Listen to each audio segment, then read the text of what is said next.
movie critics and why they are so wrong, or just doing their job. What is a movie critic? According to Masterclass, a movie critic is a person who reviews and analyzes the various elements of a film, like character and plot development, performance, cinematography, directing, editing, and writing. Critics may use their critique to encourage or dissuade viewers from watching a particular film, and bring up various topics that warrant further discussion amongst audiences. There's my rabbit enjoying his lettuce. According to the article, there are 3 different types of critics.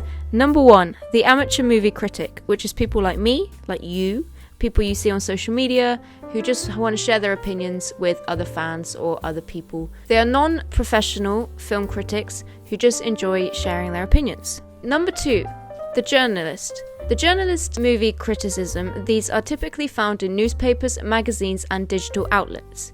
The critiques often feature a summary of the movie and the subject breakdown. So it'd be like the plot of the movie and then the breakdown of what happens in the movie. The third type of movie critic, the academic movie critic.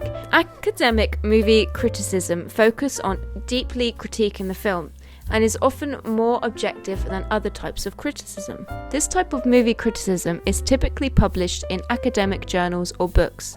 Academic movie critics often have a background in film theory, film studies, or film history. Academic criticism aims to discuss a film's importance, relation to the real-life events, and its place within the film history and its representative genre, rather than providing a summary or based movie review like journalistic criticism.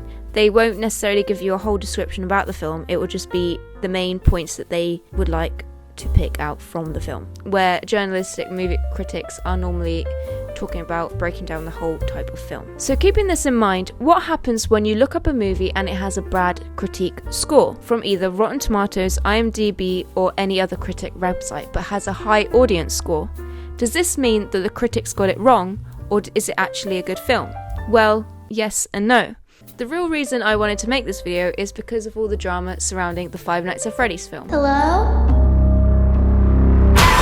Recently, the Five Nights at Freddy's film came out in cinemas. I went and saw it and it was good. Oh, it was good. Okay, I'm not gonna say it's good. It was alright. It was good. The reason that there's so much drama and all these, it's like people versus critics, is because of this. If we take a look at the Rotten Tomatoes website, you will see that the film has, at the time of filming, 30% score from critics and a whopping 88% from the audience. So why is that? Why is the audience score way more than the critic score? Surely they should be similar. So what is the difference between the tomatometer and the audience score? If we're just focusing mainly on Rotten Tomatoes, which is one of the main critic websites that people go to see what a movie got. The tomatometer score is calculated from reviews published by Tomatometer's approved critics. So these are people who have been approved by Rotten Tomatoes. The audience score, however, is calculated from ratings submitted to Rotten Tomatoes by users. So like me, you, anyone, basically. So there is about 163 reviews from critics, over 1,000 from audience members. So this must mean that the critics were wrong, and it's actually a really good film, right? Well, Five Nights at Freddy's film is a rare case in which the film was not necessarily made for the average moviegoer and more directed to the fans. Either way, is it possible to make a movie that is a good film in the critics' eyes and also a good film according to the fans? I personally think this would be a very hard task. When critics critique a film, they are looking at things like pace of film, videography, story, how it flows, things like acting, prop placement, how the film uses time and ideas, script writing, location management, costume design. They won't necessarily be looking at things like how accurate it is to the games, or the lore, or who's in the film. They're looking at it as a film as a whole, as a horror film. But when a movie is for the fans, the main priority of the movie is things like lore and getting it close to the games, because they know their fans the best, which means that this could overshadow the general flow of the film and the story according to the average viewer. Personally, with Five Nights at Freddy's, they have such a big fan base that they don't need to target it to the masses. For them, it didn't actually affect the film at all. If anything, it made the film's performance a lot better. They had a budget of 20 million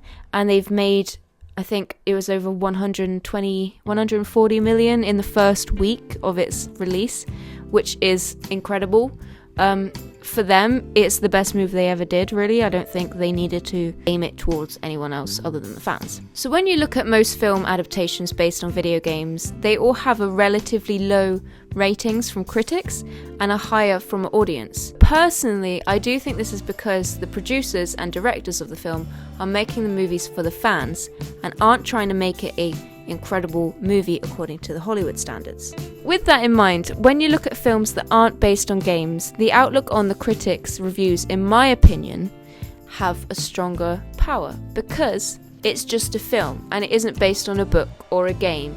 So the points of the story, script and acting should be the main priority of the film. But keeping that in mind, you can get a really fun film that audiences love but critics don't like. Or the other way round. Critics love but audiences don't. Captain Marvel, critics' review was 79% and the audience was 45%. Are critics really valid, and should you base what you watch on what the critics say? No, definitely not. There are so many films that have low critic reviews and are great films. Venom had 30% from critics and an 80% from audiences. The Greatest Showman had a 56 to an 86%.